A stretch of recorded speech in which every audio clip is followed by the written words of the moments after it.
With your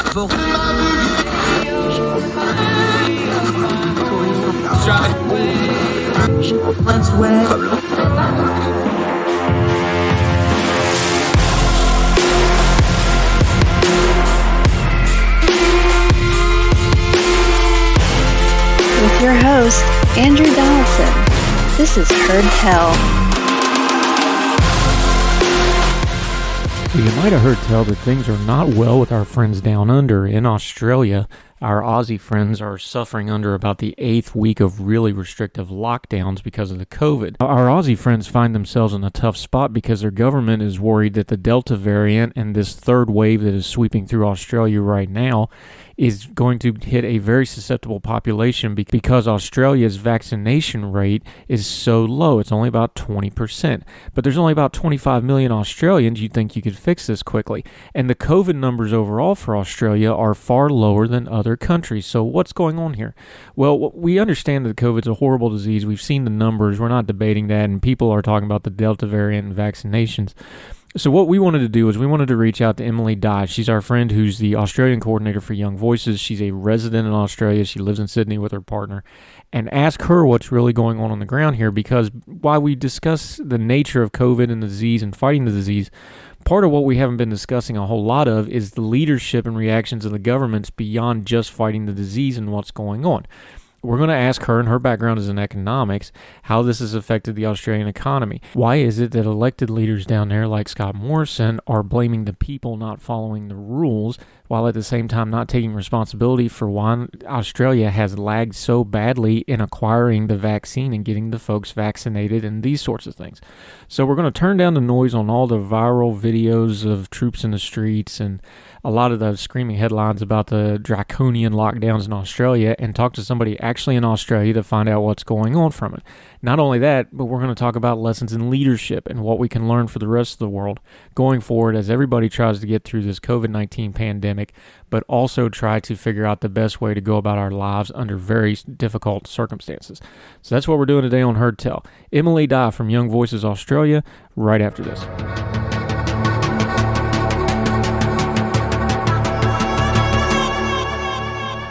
And through the magic and power of the internet, we're going to be talking to somebody actually in Sydney about what's going on in Australia. Emilie Dye, how are you, my friend?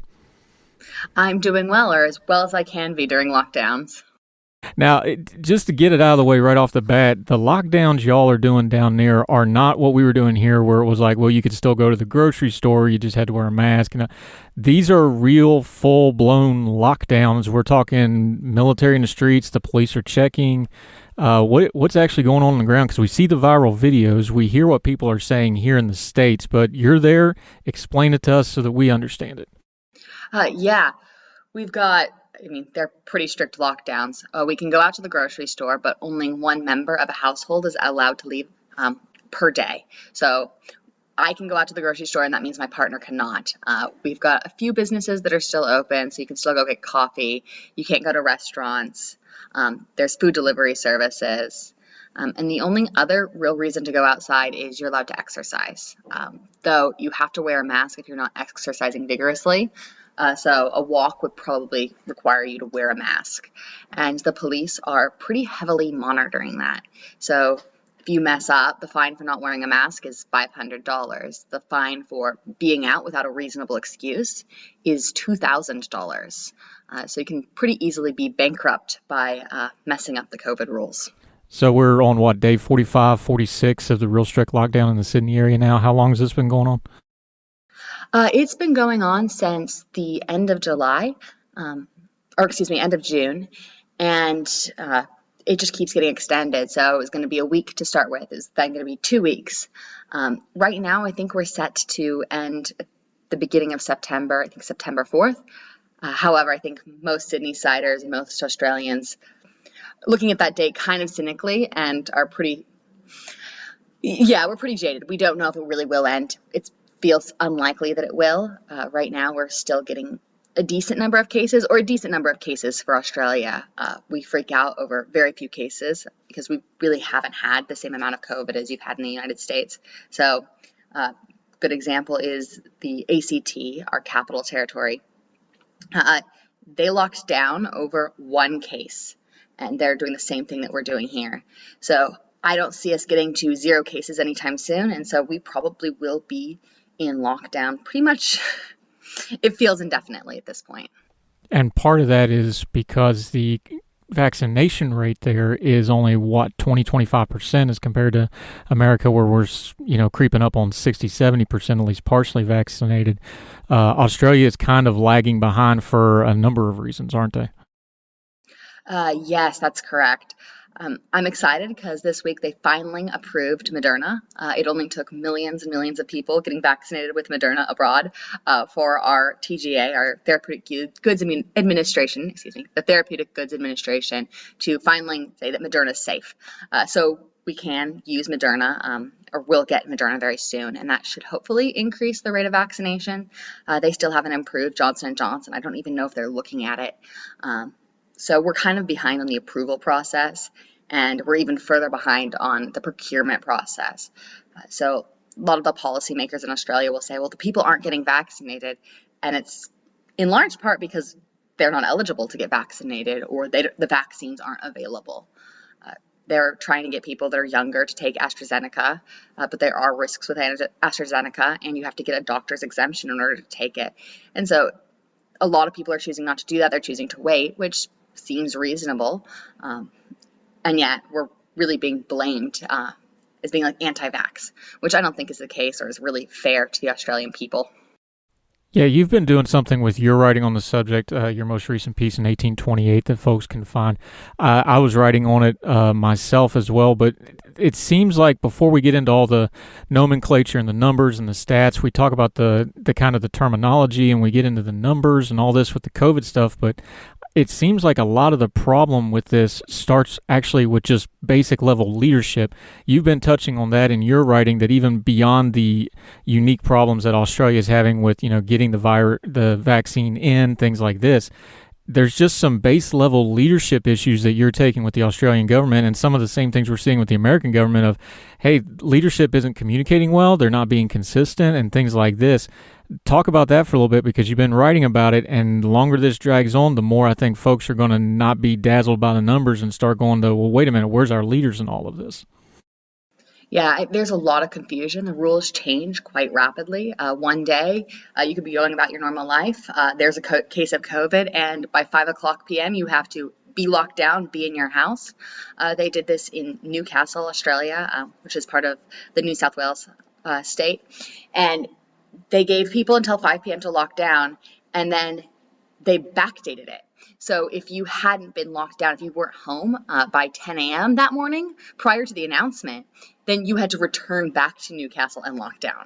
So if you'd visited Newcastle and left, or you were from Newcastle but you had left, you had to go back, and they basically backdated the lockdown. And if you didn't comply, then you faced very high fines. So there's a lot of confusion. It's a lot of sudden changes, which are very hard on the people, I think.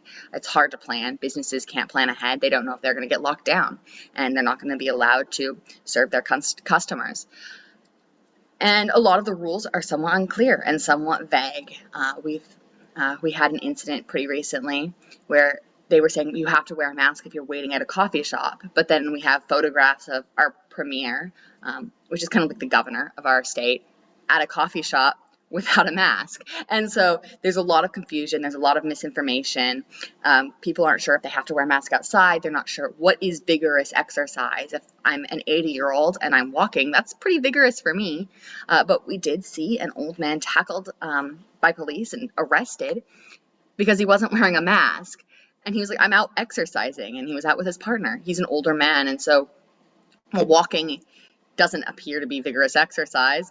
Maybe if you're 80, it is. So there's a lot of, it's very vague, and a lot of it's just up to the police. So the police can issue on-the-spot fines. The police can enter your residence without a warrant if they suspect you're breaking a COVID rule. And so we've lost a lot of freedoms, and a lot of it's really just up to a single person, the police officer at that moment, to decide whether you are breaking the law or not breaking the law.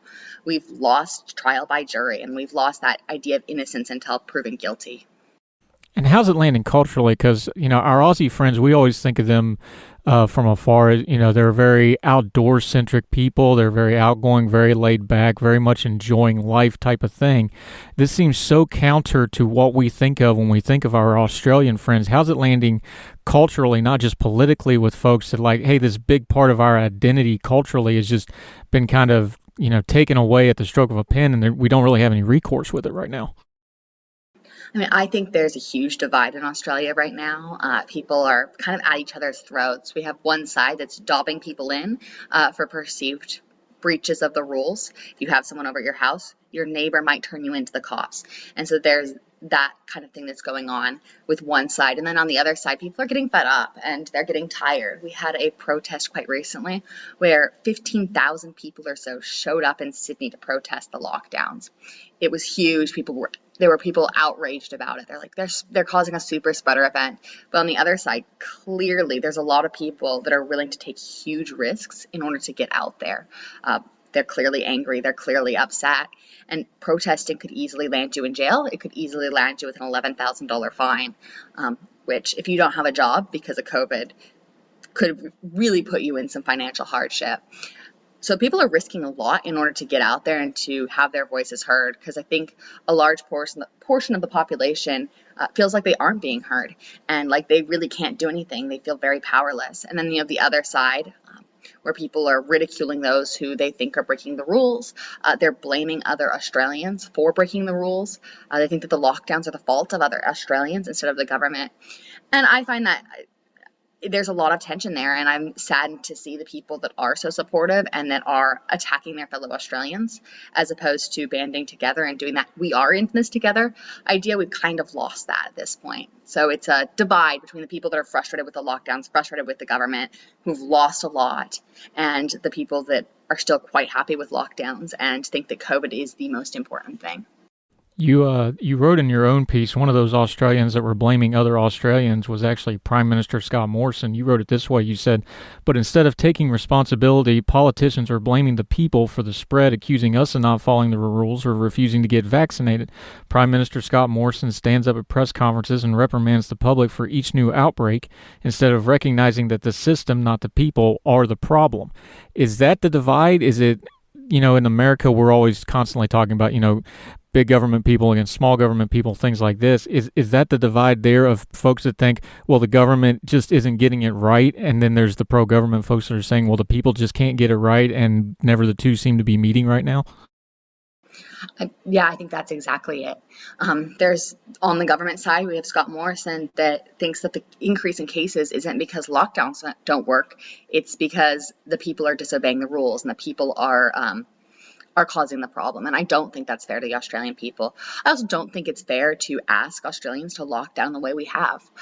You cannot go and visit someone. If you live alone, that's really hard. You don't have that basic human interaction. And with it going on indefinitely, we're seeing a lot of people that are getting to the breaking point. So I don't think it is at all fair to blame those people that are just trying to get by, that are just trying to survive, even if they do break a rule, if they do go outside for too long, if they go visit their friends in the park, like if they do something that would be considered breaking the rules, or if they travel too far. We've had people that have gotten arrested or fined because they've simply gone outside that 5-kilometer radius that they have to be in from their house. So there's a lot of people blaming the people, and I don't think that's fair at all. We've seen an increase in mental health issues. Our suicide hotline, Lifeline, has reached yet another all-time record as a result of the lockdown. I think that's scary, and I don't think that clearly lockdowns aren't working. If that's the case, I don't think people can obey them to some extent. If you're suicidal and you need to get out, if you need to see another human being, or you're going to off yourself, I'd say that's a bigger priority than COVID. And yet we're not recognizing it. We're not recognizing that the lockdowns don't give enough leeway for people to make good decisions and make the best decisions for themselves. And instead, we're attacking those people that may have made a very good decision and may have saved themselves or another by getting out. And yet we're still attacking them. So I find that very disheartening. I do think that a lot of Australians, though, are are beginning to come together, are getting tired of the lockdowns, are very frustrated with the government. And I think that group is growing. And so I'm hopeful, I'm very hopeful that the Australian people will come together and will finally tell the politicians that this is enough. You guys are the problems. Your policies are the problems. It's not the people that are the problem. And your background is actually in economics, so let's talk about some of those policies and programs. There's a definite supply chain issue with getting things like the vaccine into Australia right now that's exacerbating all this, isn't it? Which seems like, hearts and minds is a hard thing to deal with, but that seems like a tangible thing that, hey, this is a good government role to step in and do something. Why isn't more being done here? I mean, yeah, there aren't that many people in Australia, so we should be able to vaccinate, and the government should be able to procure enough vaccines for everyone. There's only 25 million of us. So that's a small fraction of the number of people that you have to vaccinate in, say, the United States or in Europe. Yes, we have to fly them in on planes, and I think part of our problem is we aren't flying planes back and forth to Australia right now. Passenger planes have been cut in half. The number of people that are allowed in, even Australians can't get into Australia. And those holes of those planes are now not filled with vaccines like they would be otherwise. So I think if we did have more free movement between Australia and the rest of the world, we probably would have had an easier time getting the vaccines into Australia and getting our population vaccinated. Instead, we've closed off, we've locked our borders, and we are Fortress Australia. And even vaccines can't seem to get through. And that's very concerning, and I think that's a huge failing on the part of our government. You can't blame the people for not procuring the vaccines. That's not something that is their responsibility. And we haven't been approving the vaccines at the same rate as the rest of the world, which is also quite concerning. While the rest of the world has a large selection of vaccines, they can get Moderna, they can get Johnson & Johnson. They have all of these options. We only have Pfizer and AstraZeneca, and the supply of Pfizer is so low that most people can't access it anyway. And so you have to be in one of those most at-risk groups in order to access Pfizer. And that leaves AstraZeneca, which a lot of people aren't able to take for their own medical reasons, or because they are too young and their doctor's advising against it. And so I don't think we can blame the people for not getting vaccinated. I think that's 100% a government issue. Our TGA, the Therapeutic Goods Administration, has fallen short in the approval process. And it's not just outside Australia coming in. There's been some voices in the Australian media and commentarian that feel like state to state that there's some bias there, that they think Sydney and New South Wales is getting a little bit more focused than like Queensland or Victoria. There's also some interstate pressure, for lack of a better term, on how this stuff is being administered by the government. Explain it to Americans, because I don't think Americans get a good handle on just how big geographically Australia is, and then you have a very coastal dominant population and then a whole lot of middle in the middle. How is that affecting all this? Because there's some of that creeping up now too, of like, hey, why are we making rules for Sydney that's applying to everybody else and so forth? Kind of like we had in the early day of COVID in America, where it was like, it's bad in New York, why are we doing this in certain areas instead of adapting a little bit more flexibly? Yeah, I mean, Australia is weird in that we have these giant states, and then each state essentially has its city. So you've got Sydney in New South Wales, you've got Melbourne in Victoria, you've got Canberra in the Australian Capital Territory, you've got Brisbane in Queensland. And so it's a single city for this giant state. And these states, it takes hours and hours to drive across them. I think talking like 10 hours to get from the outskirts of New South Wales into Sydney. So it's a very long drive, very long distances.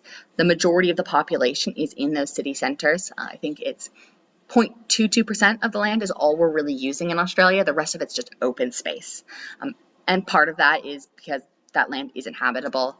We've got the outback. People aren't living out there, but we still don't use very much of our land. And so people are very much collected into these small areas. We do have rural communities, and they aren't experiencing COVID in the same way as our larger cities. It's very hard. I don't even know how you would get COVID in, say, Dubbo or one of these smaller towns out in the middle of nowhere. So you got to get on a plane to get out there. People aren't traveling quickly, like regularly back and forth between these small regional communities and the bigger cities. There aren't international people coming into those small towns. So they're pretty protected. And that's been very good because the small towns tend to be more vulnerable. They don't have the same resources as the larger cities. On the converse, our small towns have been hit pretty hard in that they are far away from the cities, and often we'll have, say, a small town that's on the border of Queensland and New South Wales that is in New South Wales. The closest city is Brisbane. It may be a 2-hour drive to the hospital in Brisbane, but they can't access that because the borders are closed and they have to get an exemption to drive across the border to get to Brisbane. And so if they have a medical issue, they've been forcing people from those small towns on the outskirts of New South Wales to drive, say, 8-10 hours to the hospital in Sydney. So there's been a lot of pressure there, and I think our small towns and our regional areas are suffering more because of the border restrictions than they are from lockdowns. We've locked our state borders in a way that I think would be very shocking in the United States. You wouldn't see, say, like Washington and Oregon having a hard border between each other. That would be shocking. But that's what we've got right now in Australia. If you're in New South Wales, you can't get out. You have to get an exemption to go, say, to your family member's funeral in a different state. And you have to ask the government to get out. So that's been hitting our rural communities, and that's one of the things that people are very unhappy about is those border restrictions more than anything in many ways. In the cities, it's more the lockdowns that people are concerned about. Now, in the Australian system, what's their recourse on things like this? I know you mentioned the Therapeutic Goods Administration, the TGA, be roughly analogous to like our FDA or something like that in America. When you have these regulatory bodies that are handing down these kind of things like limiting vaccines, and then the government's also, on the other hand, limiting travel for people that aren't vaccinated, and you're like, well, wait a minute, we can't have vaccines. People just feel like there's nowhere to go and no hope here. What's their recourse? Is there elections coming? Is there I know we've seen more and more protests, but obviously that's iffy with the fines that they're talking about levying. What's the recourse for the average Australian right now as they go forward? As like you said, there doesn't really seem to be an end in sight coming here. I've seen a lot of the popularity for the Liberal Party, which is essentially the Republican Party. I think that'd be the closest comparison. They're losing a lot of support right now. They're in power. Scott Morrison is a Liberal Prime Minister, and people are less happy about the Liberal government, and they voted for the Liberal government because they said that they were for freedom, and they said that they were the government that would allow choice. They were the government that cared about the economy, that cared about your jobs, and we haven't seen that in COVID. So people are leaving that party, and the Liberal Democratic Party is the Libertarian Party. Here in Australia, people are moving to that party, and it was a very minor party prior to this, and they have gained quite a bit of support recently as a result of people being upset about the lockdowns. The only other way that I've seen people able to really show that they're upset has been going to protests. And we've seen a lot of protests, particularly in Victoria. As soon as there was a lockdown, within hours, people were out on the street protesting. They were the state that had the harshest lockdowns of any state in Australia. They were locked down for much longer than anywhere else. And they were the place where we had the most COVID cases, the largest spike. They were also the state that suffered the most from lockdowns. And so I think this time around, they're like, no, don't do it to us again. We don't want to lock down. And when they were locked down, they weren't even allowed outside for more than an hour a day. So they were allowed to go out and they could either get their groceries or exercise. You couldn't do both. And so it was very harsh, more so even than we're facing right now in New South Wales. And so those people have been coming together and protesting.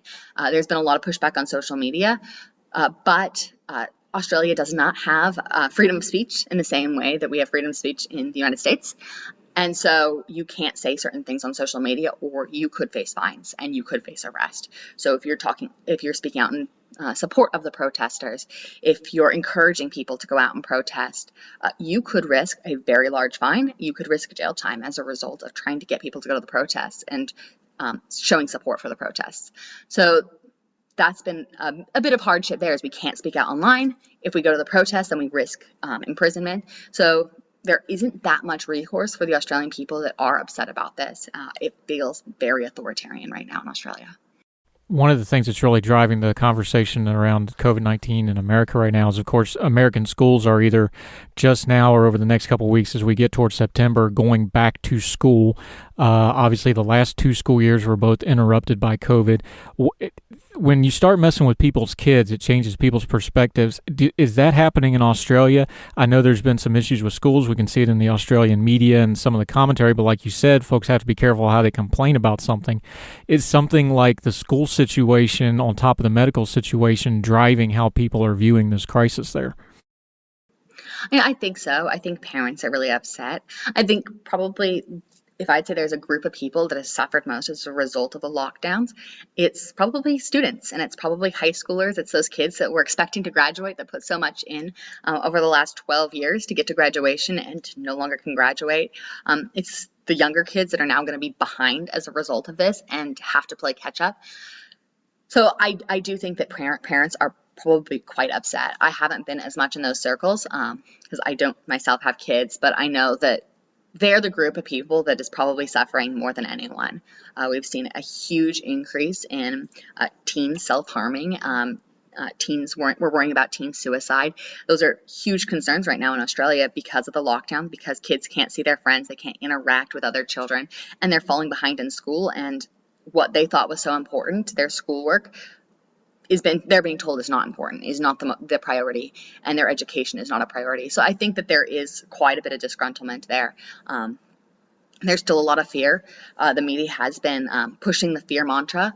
I read an article just today in the Daily Telegraph talking about how the Delta virus, the Delta strain, will hit the younger kids. And there's 30 people in Australia right now under the age of 19 with COVID, which isn't a lot for the rest of the world. The rest of the world's like 30, what?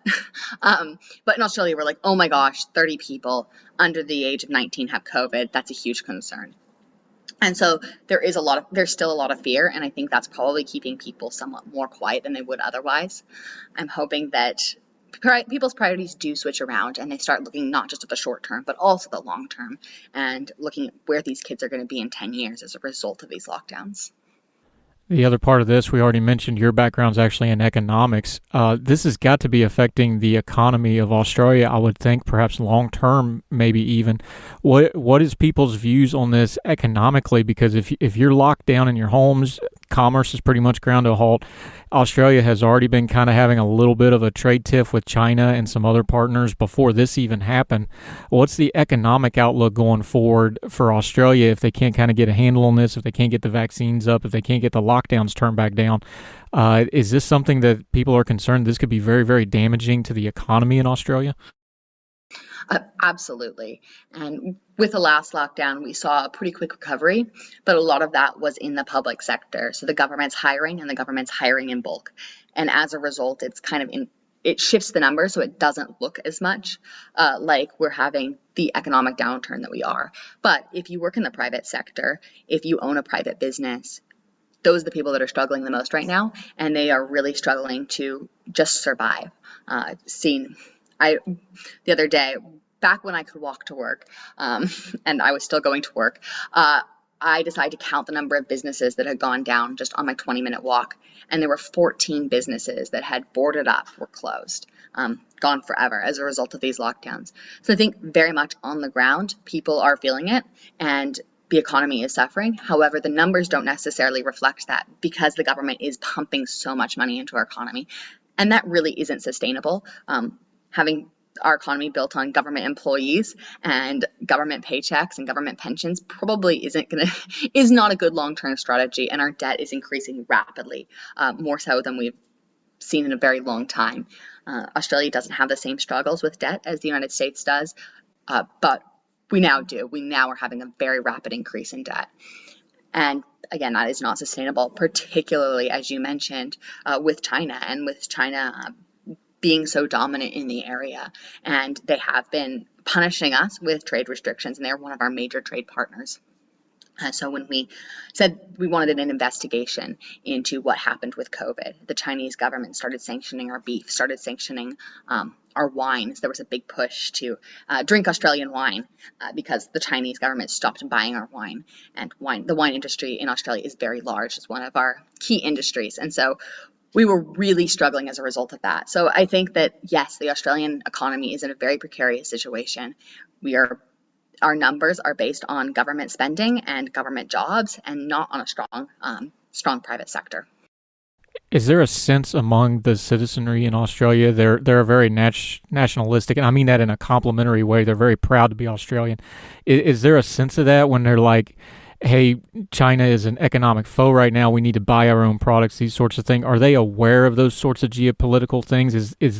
What's the climate media wise for just kind of the common Australian? Are they aware of that? Are they aware of that tension? Are they aware that, hey, we're falling behind here as long as we're in lockdown? How's that landing with the average folks on the streets in places like Sydney?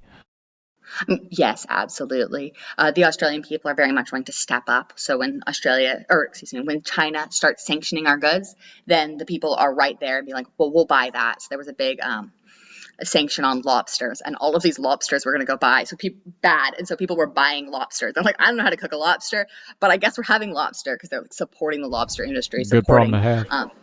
yeah, exactly. I was like, cheap lobster, it's not too bad. So a bunch of people were buying up these goods. The same happened with Australian wine. There was a huge campaign to buy Australian wine, drink Australian wine, when the Chinese government started sanctioning us. So there is a lot of patriotism in Australia, and Australians are very ready to step up and be like, we'll fill the gap. Okay, this industry is struggling. We'll buy their goods, and we'll buy Australian. And so I've been encouraged by that, and that's really good to see. There's a lot of support for local businesses. Australians very much want to support their local, which is also very good. But right now, their local can't do business, so we don't have many options. Where's the hope for the Aussies? We always want to give folks hope when we're talking about these really difficult issues. Is it, like you said, there's only 25 million of you. You would think that if you could get the vaccines in, the vaccination rate could go up really rapidly. Is it, some kind of an election situation where you have a change in government? What's kind of the near-term, mid-term, and far-term hopes for the Australian folks going forward as they continue to try to tackle COVID through the next couple of months? And I think the Australian people are a very tough people, and I think that they will build back. They're not the kind of people that lies down and goes, well, this sucks. I think they're ready to get back to work and to try to rebuild their economy. And so I have a lot of faith in the Australian people being able to bring us back from both the economic downturn and the results of COVID. I think that Australians are very eager to get out there and to get vaccinated.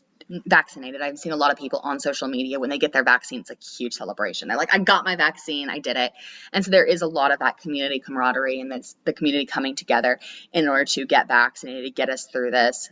I think that people are very anxious to get back to work and to start bolstering the economy. They're anxious to buy Australian goods and contribute to the Australian economy. On the governmental side, I don't see that many options for the Australian people. The Liberal Party was supposed to be the party that supported the economy, the party that supported freedom, the party that was letting us live our lives. And that's not happened. The Premier of New South Wales, Gladys Berejiklian, she was saying she was anti-lockdown. She said she wouldn't lock us down. She cared about our freedom, and she wasn't going to chase this 0 cases. But that's not what we've seen in the last month or so. Is she's backflipped, turned around, and is doing exactly what she said she wouldn't. And so I've been very disheartened and very disappointed in her and in her government, as well as in the federal government. Our Premier, he is again a Liberal, and he is supposed to support freedom and supposed to let Australians to pick their own level of risk. Instead, he has been very authoritarian. He's pushing a very authoritarian mantra, and he's blaming the Australian people, and that's very disheartening to see. The other options are, the other major party is the Labour Party, and that is essentially the Democrat Party, and they are pushing this, and they are very much pushing for the lockdowns, and that party is very supportive of the lockdowns. So as far as major parties go, I don't think that there really is that many options for the Australian people. That said, unlike the United States, we do have minor parties, and our minor parties actually can get into office. You can get a minor party senator, whether it's the Greens or it's the Liberal Democrats or Bob Katta's party. You can have a small party that comes up and actually does have influence. So I'm hopeful to see our Libertarian Party come into fruition and start growing and start influencing the political conversation more so than in the past. I think that's one of the things we'll see is more minor parties, and more minor parties is never a bad thing. It means that there's more voices in the conversation, more people that are willing to stand up against the big parties, the monoliths that have had so much power for so long. So I'm hopeful to see that happening in the very near future. Which brings us back to your piece as a good way to wrap this up. You said, and I'm quoting you here, politicians simply want to be able to say, quote, I did everything in my power to stop COVID, end quote. When re-election season comes around, everyone else is less impressed. You think that's going to hold up? Do you think the Australian people are going to remember all these lessons that they're learning kind of the hard way while they're locked away when it comes to their leaders in the future? And do you think that's going to maybe target some change on how they view their leadership in the future like we're kind of doing right now in America? Yeah, absolutely. I think that we're going to see more diverse voices in Parliament as a result of that. I think that probably the major parties, whether it's Labour or Liberal, will probably stay in power. But I think we're going to have more voices coming into the political discussion, and that's always a good thing. And we will have more conflict there, which is also a good thing. It means that the big parties don't have as much power, can't get away with doing as much as what they want, and just running over the top of the people. We do have the little guys coming up, and that will bring a different voice to the conversation. She's Emilie Dye. She is the Australian coordinator for Young Voices. Tell the folks where they can find your stuff going forward. You're writing and published all over the place, your social media. Let folks know where they can continue to follow you and follow these stories on what's going on in Australia and the other things that you're interested in. Yeah, absolutely. You can find me on my website, emiliedye.com, and also on my Twitter. I'm pretty active on Twitter, which is Emily_Dye. Feel free to DM me, to tweet at me, and I will respond. And you can find all my articles on my website. And I write on economic issues. I write on the Nanny State. I write on freedom. We'll definitely have you back on the Nanny State stuff. You just, I saw you writing about comparing the Great Britain nanny statism over obesity and some of the stuff the Aussies might be looking to do on that. But that's another topic for another day. So we'll definitely have you back sometime soon, my friend. Absolutely. Thank you so much for having me on, Andrew. Hey, thank you for the time and the information, ma'am. Really appreciate it.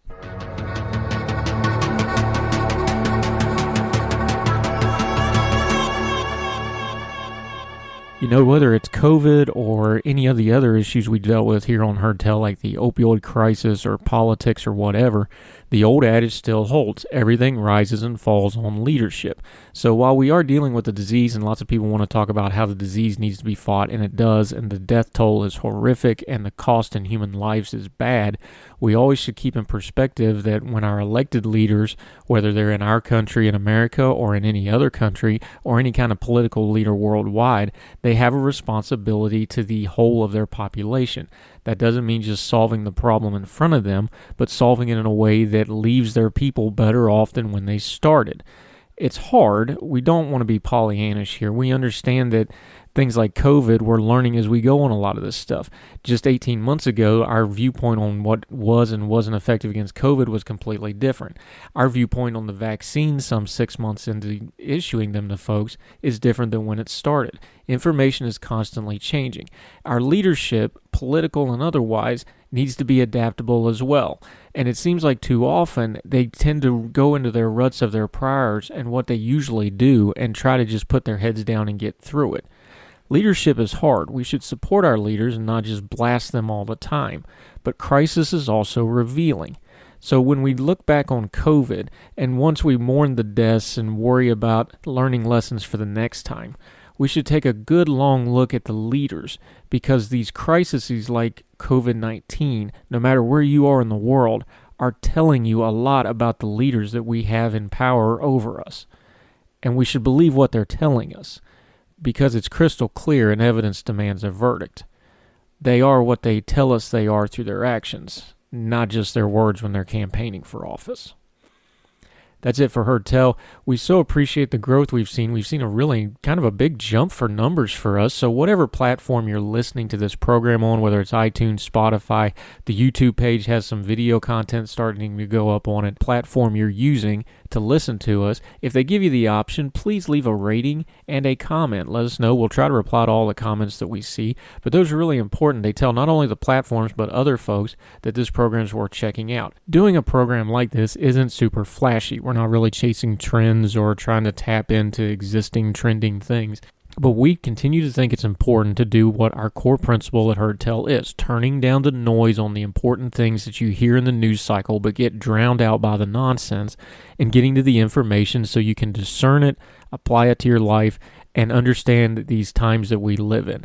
It's not going to get less complicated. It's only going to get more complicated. Technology is going to make things louder and louder. We need to be able to discern. We need to be able to understand our times. That's what we want to try to do at Heard Tell. Y'all have responded. We appreciate you so much for listening. As long as you keep listening, we'll keep doing it.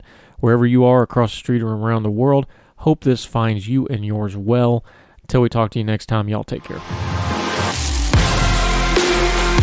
All the music on Heard Tell is provided under a Creative Content license from monstercat.com. Somos la máquina.